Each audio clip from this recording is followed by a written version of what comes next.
وا منہم وا اور منہم ان میں سے یہ بعض میں یلمزو کا جو تانا کرتے ہیں فی الصدقاتی صدقات کی تقسیم کے بارے میں، اور بعض ایسے بھی ہیں ان میں سے لوگ جو تانا کرتے ہیں، تانا دیتے ہیں آپ صلی اللہ علیہ وسلم کو صدقات کی تقسیم کے بارے میں۔ فَإِن پس اگر عطا کیا جائے، دیا جائے منہا ان میں سے انہیں، رادو تو وہ راضی ہو جاتے ہیں، خوش ہو جاتے ہیں۔ وَإِن لَم اور اگر نہیں یؤتو اگر نہ عطا کیا جائے، اگر انہوں نے نہ دیا جائے منہا اس میں سے، اذا جب کہ ہم وہ یسخطون تو اس وقت وہ ناراض ہو جاتے ہیں۔ اور بعض ان میں سے ایسے ہیں جو تانا کرتے ہیں آپ صلی اللہ علیہ وسلم پر صدقات کی تقسیم کے بارے میں، اگر انہیں دیا جائے ان سے تو خوش ہو جاتے ہیں، اور اگر انہیں نہ دیا جائے تو ان سے تو اس وقت وہ ناراض ہو جاتے ہیں۔ وَلَوْ اور اگر انہم بے شک وہ رادو اور کیا ہوتا اگر وہ خوش ہوتے، راضی ہو جاتے، ما جو عطاہم جو انہیں عطا کیا اللہ تعالیٰ نے، ورسولہ اور ان کے رسول صلی اللہ علیہ وسلم نے، وقالو اور کہتے حسبنا اللہ، اور قالو کہتے حسبو تو کافی ہے نا ہمیں اللہ تعالیٰ، سا ان قریب یؤتینا ان قریب ہمیں عطا فرمائے گا اللہ تعالیٰ من فضلہ اپنے فضل سے، اور کہتے کافی ہے ہمیں اللہ تعالیٰ جو عطا فرمائے گا اللہ تعالیٰ ہمیں اپنے فضل سے، ورسول اور اس کا رسول صلی اللہ علیہ وسلم، انا بے شک اللہ اللہ ہی کی طرف راغبون ہم رغبت کرنے والے ہیں۔ انما بے شک صدقات جو صدقات ہیں، للفقراء فقیروں کے لیے ہیں، والمساکین صدقہ مسکینوں کے لیے ہے، والعاملین اور وہ جو کام پر جانے والے ہیں، زکوٰۃ کے کام پر جانے والے ہیں ان کے لیے ہے، علیہم والمؤلفات قلوبہم اور ان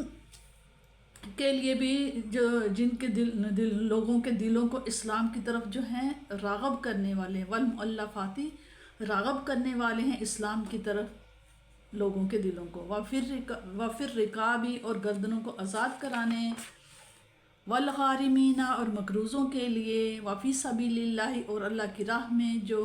جائے اس کے لیے، وابن السبیل اور مسافروں کے لیے، فریدتاً یہ سب فرض ہے من اللہ کی طرف سے، واللہ اللہ تعالیٰ علیم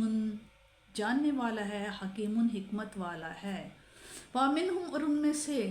کچھ ایسے بھی لوگ ہیں جو یا الذین جو لوگ ہیں یؤذونا جو اذیت دیتے ہیں اپنی بد زبانی سے نبی صلی اللہ علیہ وسلم کو، نعوذ باللہ، وَيَقُولُونَ اور وہ کہتے ہیں ہوا اذن کہ آپ صلی اللہ علیہ وسلم کیا ہیں، یہ کانوں کا کچا ہے، نعوذ باللہ۔ کل آپ صلی اللہ علیہ وسلم فرمائیے اذنو وہ سنتا ہے خیرین بھلائی کو، لکم تمہارے لیے، وہ تمہارے بھلائی کے لیے، یؤمنو جو یقین رکھتا ہے باللہ اللہ پر، ویؤمنو اور یقین کرتا ہے للمؤمنین ان لوگوں پر جو مومن ہیں، سچی بات کرنے والے ہیں، ورحمتاً اور سراپا رحمت ہے للذین ان کے لیے، آمنو جو ایمان لائے ہیں، منکم تم میں سے، فرمائیے وہ سنتا ہے جس سے بھلا ہے تمہارا، یقین رکھتا ہے اللہ پر اور یقین کرتا ہے مومنوں کی بات پر، اور سراپا رحمت ہے ان کے لیے جو ایمان لائے ہیں تم میں سے، والذین اور وہ لوگ جو یؤذون اذن دیتے ہیں، دکھ پہنچاتے ہیں، تکلیف دیتے ہیں رسول اللہ کے رسول کو، لہم ان کے لیے عذاب علیم عذاب ہے، علیم دردناک عذاب ہے، ایسے لوگوں کے لیے دردناک عذاب ہے۔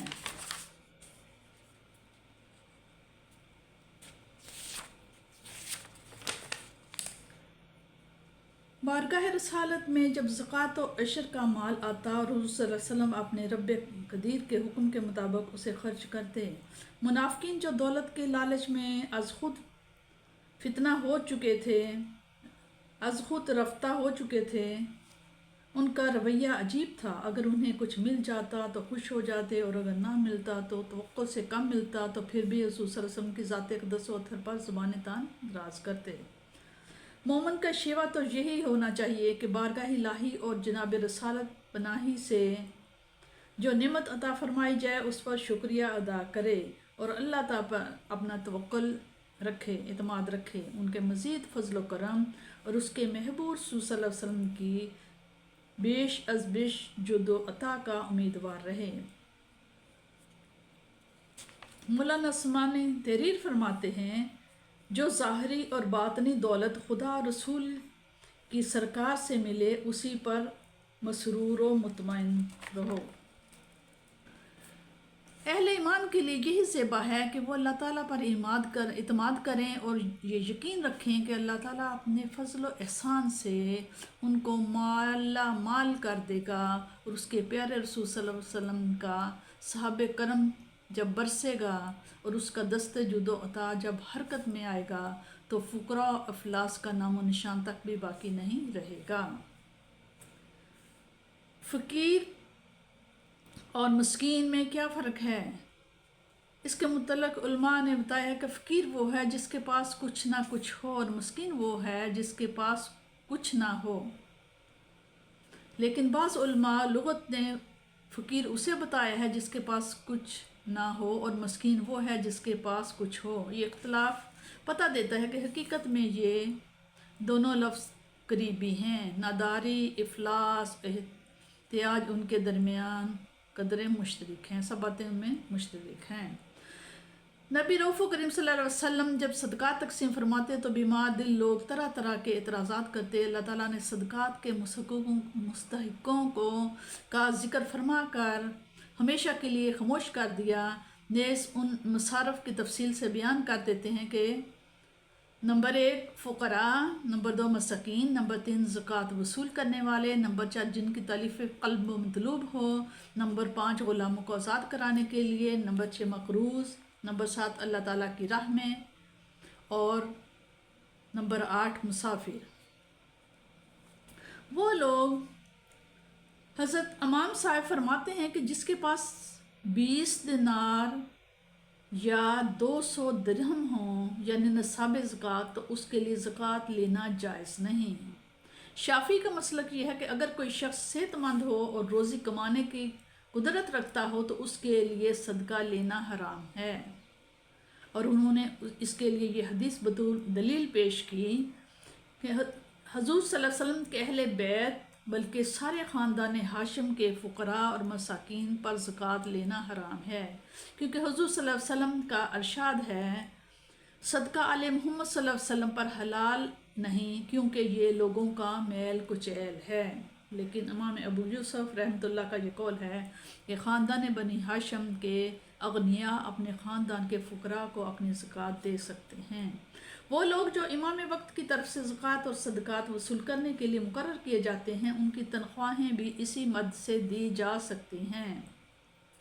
اس سے یہ بھی معلوم ہوا کہ زکوٰۃ کی فراہمی حکومت کی ذمہ داری ہے۔ حکومت کا فرض ہے کہ وہ منظم طور پر اسے وصول کرے اور پھر پورے اہتمام کے ساتھ ان کو اس کے مستحقین کو تقسیم کرے۔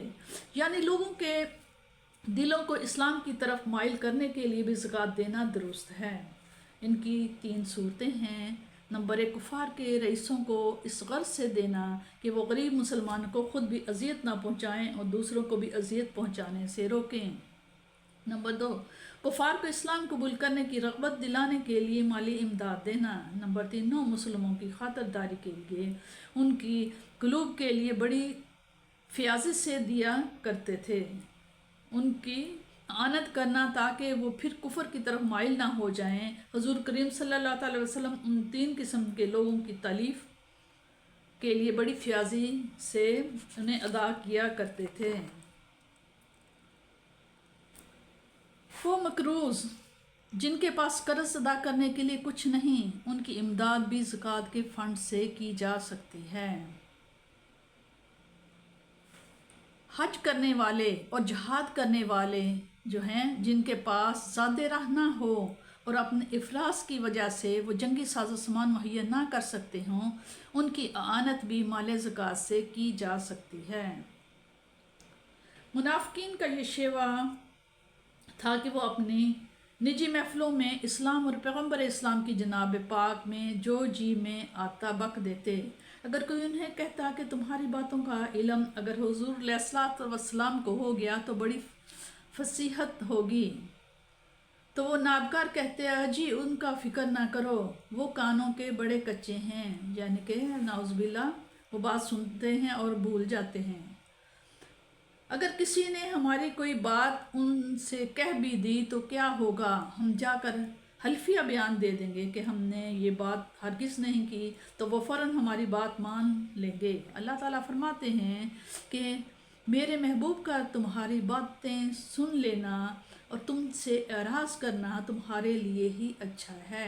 ورنہ اگر حقیقت آشکارا کر دی جاتی تو تمہارا نفاق ظاہر ہو جاتا اور تم روح سیاہوں کو منہ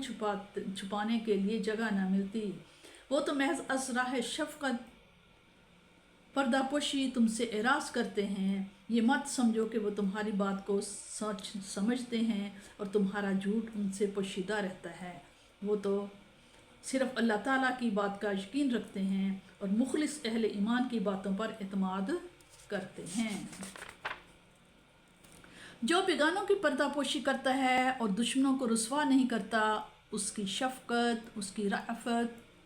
اس کی رحمت اپنوں پر کسی طرح نوازشات فرماتی ہے، وہ کسی سے مخفی نہیں۔ اس لیے سابقہ جملے کے ساتھ یہ بھی فرما دیا کہ وہ اہل ایمان کے لیے سراپا رحمت ہی رحمت ہے۔ قیامت تک آنے والے لوگوں کو بتا دیا کہ کوئی ہو جس نے میرے حبیب صلی اللہ علیہ وسلم کے دل رحیم کو ایذا پہنچائی، وہ دردناک عذاب میں مبتلا کر دیا جائے گا۔